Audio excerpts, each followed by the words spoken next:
selama ini kita pelajari kan wali-wali dari Timur Tengah.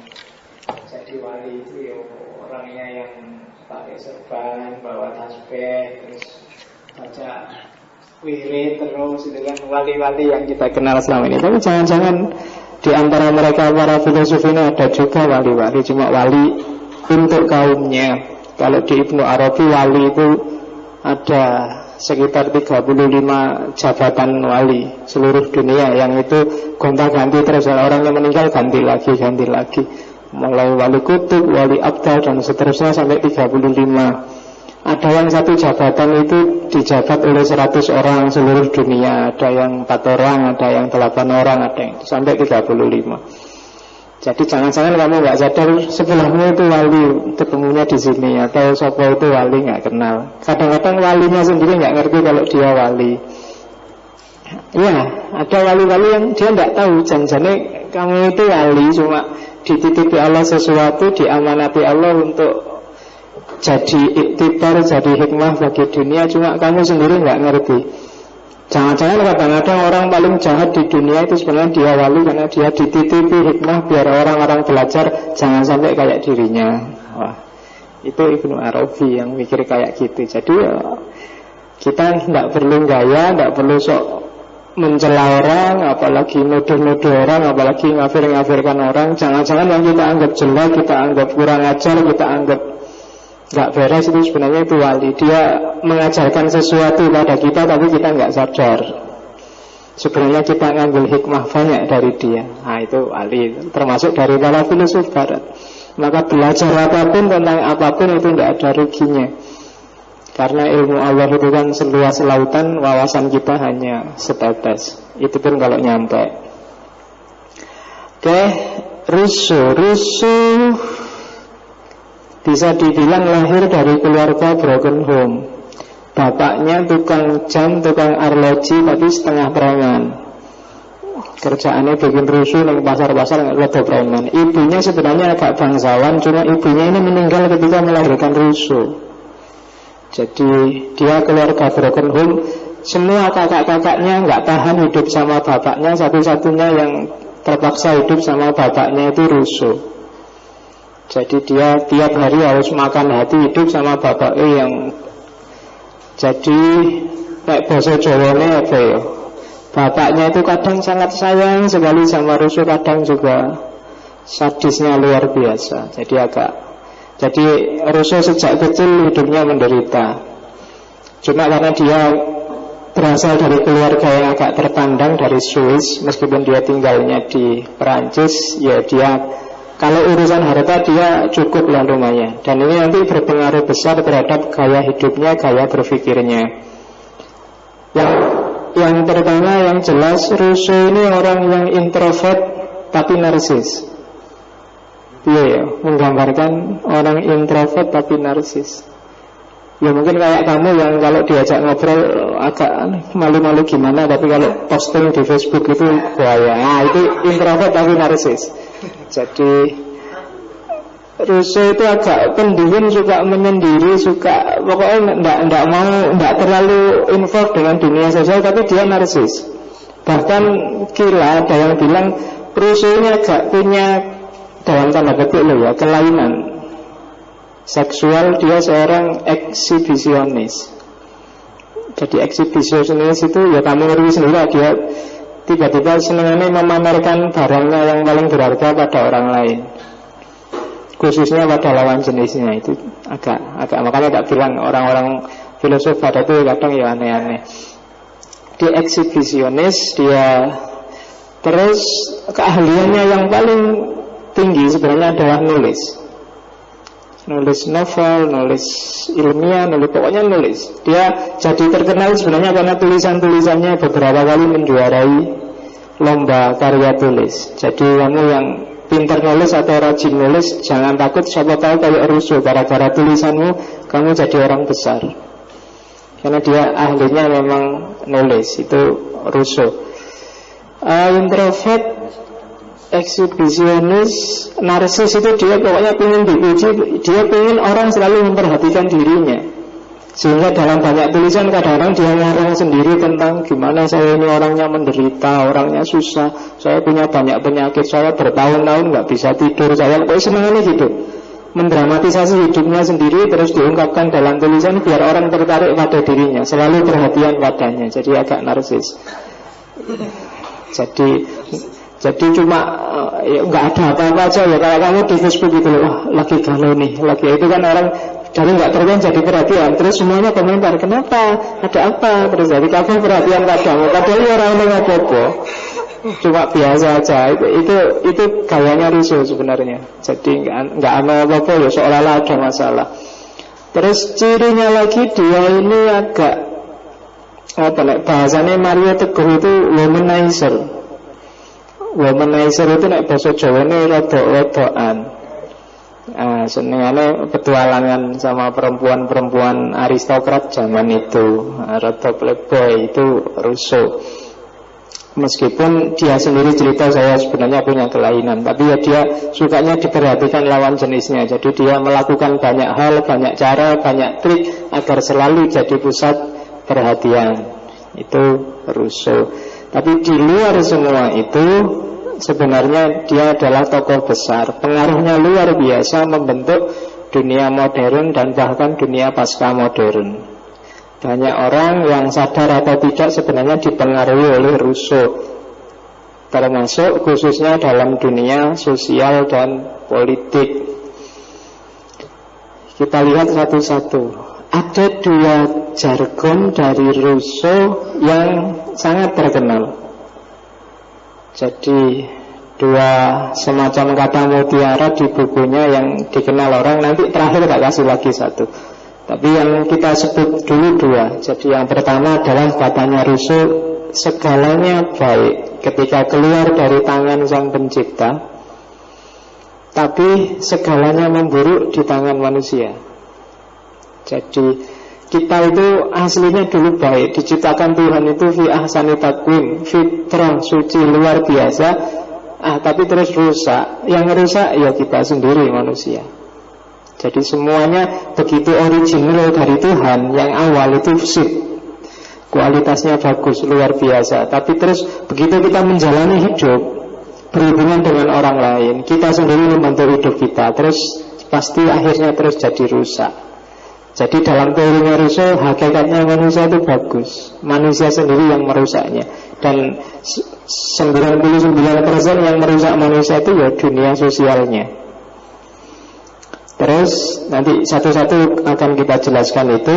Yang kedua katanya Rousseau yang terkenal lagi, slogan dari Rousseau, manusia itu dilahirkan bebas. Tapi coba dilihat, dimanapun ternyata manusia itu terbelenggu.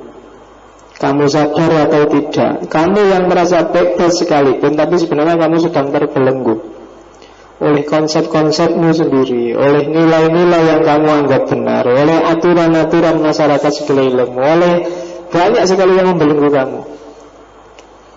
Ngaji filsafat ini kaya-kaya bebas, santai, sakarepmu dhewe, tapi mungkin secara nggak sadar ada kok aturan-aturan yang kita sepakati, entah ya entah enggak. Entah kamu sadar apa enggak. Itu kan ada aturan-aturan. Misalnya aturan apa, dimulai jam 8. Aturan apalagi, kalau datang ke sini saya duduknya di sini, kamu yang duduk sana jangan berani-berani duduk di sini loh ya.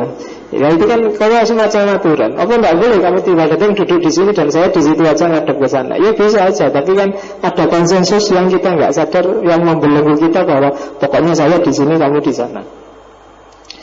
Macam-macam, mungkin cara berpakaian, cara macam-macam. Ini sebenarnya yang belenggu yang ada di pikiran kita.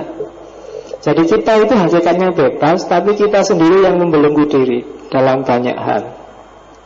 Itu tesis besarnya Rousseau. Ya silakan kamu jelimuti sendiri dalam hidupmu, belenggumu itu apa aja. Kadang lucu, kadang ya serius, kadang ya macam-macam. Mulai model baju, cara cukur, cara misalnya kamu berani nggak hari ini gundul, itu mungkin tak tanya satu dua, ada yang berani, ada yang nggak berani, ada yang macam-macam. Siapa sih yang harus matok rambutmu harus modelnya gini? Itu nggak sekali-sekali gundul, nggak bisa pak. Kalau gundul saya jadinya nggak cakep. Siapa yang bilang? Ya kan, kamu dibelenggu sendiri oleh konsepmu sendiri. Saya harus pakai jin itu kalau gini. Baju itu kalau atasnya terang, ya kalau bisa bawahnya gelap labiran dulu. Itu menang-menang kamu bikin aturan sendiri. Apa enggak boleh kamu jinnya warnanya hijau dan bajunya warnanya kuning? Boleh aja. Enggak ada orang yang balikin dan enggak ada orang, boleh aja. Rambutmu kamu bikin kriwil-kriwil, kamu gundul, tiba-tiba kamu keriting, boleh aja kok. Tapi kan kamu ngatur dirimu sendiri, nata-nata kamu sendiri, dan seterusnya. Apa nggak boleh orang yang ukurannya S pakai baju XL? Boleh. Sekarang kan banyak yang harusnya ukurannya L malah pakai baju XS, khususnya yang putri-putri itu kan. Loh, boleh kan, kamu malah seneng lihatnya. Oke. Jadi manusia dilahirkan bebas, tapi di mana-mana dia terbelenggu. Kamu, ya mungkin ada yang masuk akal, ada yang kamu sendiri bikin aturan yang tidak masuk akal. Ya banyaklah dalam hidupmu sehari-hari. Mungkin gaya hidup, mungkin ketergantungan pada sesuatu, mungkin kebiasaan. Kan ada itu, saya kalau tidur nggak pakai selimut ini nggak bisa tidur. Anak-anak kecil kan kalau kayak gitu, kalau nggak pakai bantal ini nggak bisa. Kalau nggak sambil dengerin lagu nggak bisa konsentrasi. Kalau nggak sambil lesehan nggak bisa belajar. Kalau tidak waktunya sepi saya nggak bisa baca. Sebenarnya kamu sendiri yang bikin belenggu buat dirimu sendiri. Dan banyak pembiasaan. Air itu sebenarnya menyegarkan, menyehatkan, tapi kamu sendiri yang bikin habit bahwa air itu menyengsarakan, air itu bikin pilek, air itu bikin masuk angin. Kan kamu sendiri yang bikin. Dulu waktu kamu kecil, waktu hujan, kamu seneng luar biasa, keluar lari-lari, hujan-hujan, sepak bola lah, dan gak apa-apa itu. Tapi hari ini kan kamu mendefinisikan air itu sebagai barang yang membahayakan. Jadi begitu kamu naik motor, gerimis kecil-kecil aja kamu panik luar biasa, ke pinggir terus pakai jas hujan, seolah kalau kena air terus kamu akan. Dan buktinya begitu kena air toh, itu kan sama dengan kamu memberitahu dirimu sendiri bahwa air itu bikin kamu sakit. Dan ya, akhirnya jadi sakit beneran. Kamu sendiri yang melatih dirimu untuk jadi ringkih, takut sama air. Ya kalau nggak penting sebenarnya, ya kalau misalnya memang mau pulang ke kos-kosan, ya mbok ben aja kena air. Wong yo nanti bisa ganti di kos-kosan, di kamar. Tapi kan kamu tidak terlatih begitu, pokoknya air nanti masuk angin, Pak. Ya sudah, masuk angin beneran kalau kamu kena air. Dan itu yang pembiasaan kayak gini yang sering kamu nggak sadar. Angin, air itu kan sebenarnya friendly sama kita. Sejak kecil kita akrab, cuma ya akhirnya nggak terbiasa sudah. Zaman saya dulu kecil di kampung, simbahku itu kalau ke sawah itu tidak pernah bawa air, cuma bawa kendi. Airnya ngambil di sungai sebelah sawah, dimedit terus diminum sek-sek. Dan tidak apa-apa, saya nyoba minum juga tidak apa-apa. Cuma sekarang tidak wani. Iya kan? Jangankan itu, air sumur aja sudah. Jadi waktu kecil tidak apa-apa minum air sumur, air keran itu tidak apa-apa. Sekarang tidak berani. Jadi ada sugesti bahwa kalau minum itu nanti pilek, dan ya pilek beneran. Kita yang membelenggu diri kita sendiri dalam banyak hal. Oke. Yang pertama, Rousseau mengkritik manusia modern. Padahal ini era-era awal modernitas, ketika orang baru tercerahkan. Jadi katanya Rousseau, manusia modern itu manusia rasional. Dan manusia rasional itu manusia yang positivistik. Dan orang positivistik itu hanya percaya pada yang real, yang nyata, dan yang rasional. Di luar itu dia tidak percaya. Dan bagi Rousseau ini sangat anti manusia. Jadi hidup kalau hanya berdasarkan yang kelihatan, yang bisa diimba dan yang masuk akal, kita akan defisit besar-besaran. Sangat banyak hazanah yang harusnya bisa kita rangkul tapi hilang. Bahasanya Rousseau, abad pencerahan ternyata adalah abad pesimisme total. Kita merasa pesimis, selama ini kita yakin, wah agamaku benar, Tuhan benar. Itu kan orang-orang abad tengah, ada surga dan neraka. Tapi terus drop, wah ternyata semuanya nggak masuk akal. Ternyata nggak ada bukti empirisnya. Yang sampai hari ini kan kita kejar-kejar itu kan bukti empiris, bukti positif tentang dunia supernatural, dunia metafisik itu. Buktinya tiap hari sampai hari ini masih ada acara-acara dunia lain, acara-acara. Itu kan kamu ingin membuktikan secara fisik material barang yang kamu yakini itu tidak material. Dan kamu senang luar biasa kalau ada kamera menangkap suara ini. Itu kan kamu senang banget. Kalau seolah-olah padahal itu kamu dihapusi. Yang itu kan uji nyali, bukan mencari hantu. Yang itu uji nyali itu kan gimana caranya nyalinya yang diuji. Kadang-kadang yang dikerjain nggak ada apa-apa, dibikin suara biar nyalinya kuat apa enggak, kan gitu sebenarnya. Bukan urusan hantunya.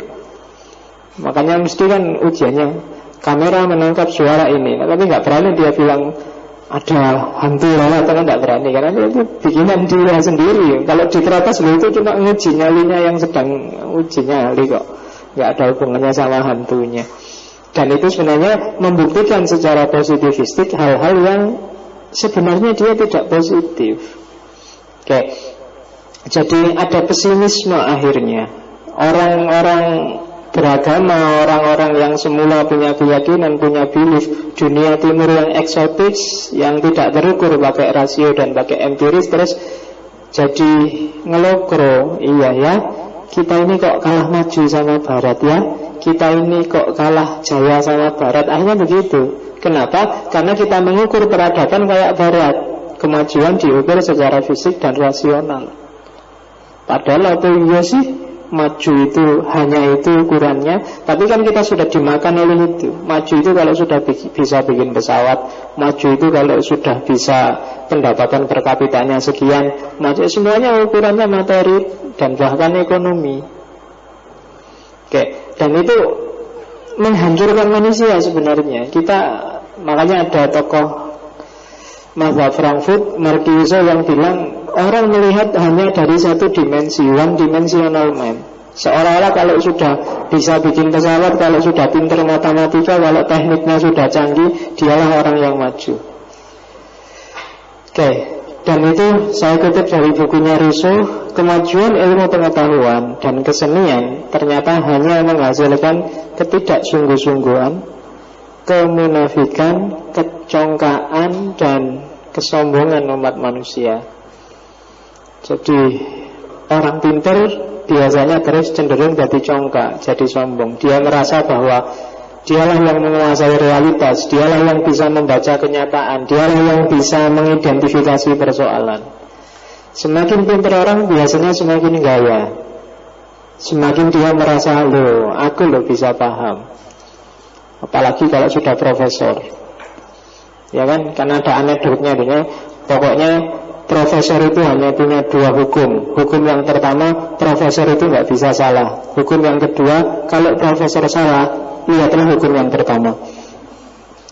Jadi daerah bisa salah. Kan kayak gini ya. Jadi semakin angkuh. Orang tambah pintar biasanya nggak tambah rendah hati, tapi semakin angkuh. Dan itu yang makanya terus ada peribahasa, harusnya orang itu kayak padi, semakin berisi dia semakin menunduk. Tapi tidak banyak orang yang seperti itu. Semakin kamu punya isi, biasanya semakin ingin memamerkan isimu, semakin ingin menunjukkan pada orang lain bahwa aku lo ngerti, aku lo pinter, aku lo menguasai tentang ini, menguasai tentang itu. Dan itu bisa dilihat dari Facebookmu. Oke, iya, sekarang banyak zaman dulu banyak orang misterius. Aku tidak paham janjane anak ini kayak gimana ya, wataknya apa. Tapi sekarang jarang orang misterius. Terlengkap semuanya dari postingannya tiap hari. Jadi sudah kelihatan. Jangankan yang penting, yang tidak penting aja kamu posting, kamu bikin status. Wong cuma beli makan sambal sama kerupuk aja kamu foto, kamu masukin Facebook kok. Ya kan itu ngalang-ngalang rusuh pokoknya narsisme itu. Sedang jalan kemana aja mesti foto mesti gitu. Jadi seolah-olah dirimu adalah orang yang paling penting di dunia. Jadi harus apa kabar ke orang lain. Setiap orang merasa dirinya artis. Apalagi kalau terus yang komentari banyak, wah titip oleh-oleh ya, wah dengan situ, kamu senangnya luar biasa. Apalagi ada foto terus, padahal yang komentar itu kan biasanya kalau foto biasanya basa-basi, wah tambah cakep aja, wah tambah itu. Sebenarnya itu basa-basi, tapi kan kamu senengnya luar biasa, wah ada yang komentari sip. Oke, dan itu yang terjadi dengan manusia hari ini. Itu sebenarnya pengaruhnya ilmu pengetahuan dan teknologi. Jadi padahal manusia itu menurut saya yang paling menarik adalah orang yang misterius. Agak susah ditebak orang ini kayak gimana ya. Itu biasanya lebih penasaran, lebih bisa bikin orang tertarik dibandingkan yang sudah terbuka semuanya. Makanya ya jadilah orang yang misterius dikit lah. Jangan semua orang ngerti siapa kamu. Kalau semua orang ngerti itu bisa ditebak. Kalau perang itu musuh itu sudah ngerti kamu kayak gimana dan cepat kalah. Tapi kalau misterius kan gimana ya anak ini itu kan enak. Orang itu jadi tidak mau sembarangan ini. Jangan-jangan mesti gitu kalau mesti. Tapi kalau sudah jelas Allah dia gampang sudah dikasih gini aja manut-manut. Karena kamu sudah jelas. Jadi bikin dirimu misterius. Jangan kayak orang modern yang hanya positivistik, yang hanya kelihatan secara indrawi dan bisa ditangkap oleh akal. Itu kan yang disasar oleh orang modern. Padahal justru banyak hal yang indah kalau kamu secara indrawi nggak kelihatan, secara nasional nggak ditangkap, tapi luar biasa. Itu sebenarnya yang diserang oleh Rousseau. Dan untuk bisa seperti ini katanya Rousseau, kita harus back to nature, kembali pada kondisi alami kita. Banyak orang keluar dari kerangka alamiahnya. Banyak orang yang pakai topeng. Banyak sekali topeng yang kita kenakan hari ini. Bisa kamu cermati satu-satu. Kamu coba sekali-sekali tafakur, muhasabah. Topeng apa aja sih yang setiap hari tak pakai dalam hidup ini? Kamu mungkin topeng bahwa aku lo mahasiswa, aku lo intelektual, aku lo santri, aku lo rajin ikut pengajian. Aku itu semua sebenarnya topeng yang kamu pakai. Kamu bikin citra dirimu sendiri. Meskipun tiap hari kamu ngeritik SBY pencitraan, sebenarnya kamu juga pencitraan tiap hari. Pencitraan itu kan kamu ingin dilihat orang sebagai apa, kan itu aja. Kadang-kadang kamu malu mengekspresikan dirimu apa adanya karena ingin dilihat orang sebagai apa. Aku ingin dilihat jadi anak rajin, aku ingin dilihat jadi anak yang baik, aku ingin dilihat jadi teman yang toleran, aku ingin dilihat jadi teman yang suka ngasih nasihat, aku ingin dilihat jadi orang yang bijaksana karena sudah belajar filsafat, aku ingin dia kan gitu. Terus enggak ya, jadi ngerti filsafat sidik-sidik kan sekarang kamu gini kalau ada orang ngomong filsafat, kalau kayak gitu. No itu, tapi berat kan, jadi ternyata ngaji malam ini bisa jadi topeng baru buat dirimu bahwa kamu adalah orang yang ngerti filsafat. Hati-hati cobaan-cobaan seperti ini. Oke, jadi manusia modern punya banyak masalah, katanya Rousseau. Cirinya kan ini, orang modern itu. Modern itu kan ketika terjadi transisi dari nalar yang supranatural menuju nalar yang materialistik, deistik, sekularistik, ateistik, kan itu. Sebelum modern kan orang ada di era tengah. Di era tengah itu banyak hal supranatural. Ngomong agama, ngomong Tuhan, ngomong takdir, ngomong itu kan orang pertengahan. Ketika geser ke modern, mungkin orang merasa jenuh dengan agama, merasa tidak puas dengan jawaban-jawaban dari agama, maka agama perlahan-lahan disingkirkan. Yang paling lembut modelnya deistik. Deistik itu percaya Tuhan, percaya agama, cuma hidup ini sudah ada hukumnya sendiri, sudah ada aturannya sendiri. Itu kan deisme namanya. Tuhan itu setelah menciptakan, Tuhan itu kayak tukang bikin jam. Jadi setelah dia bikin jam kan tukangnya nggak ngopeni lagi ini telat atau nggak telat. Pokoknya sudah ada hukumnya sendiri ditarik di jam. Deisme kan gitu. Jadi Tuhan setelah menciptakan alam semesta, dia nggak usah cawe-cawe lagi, sudah dikasih hukum sendiri.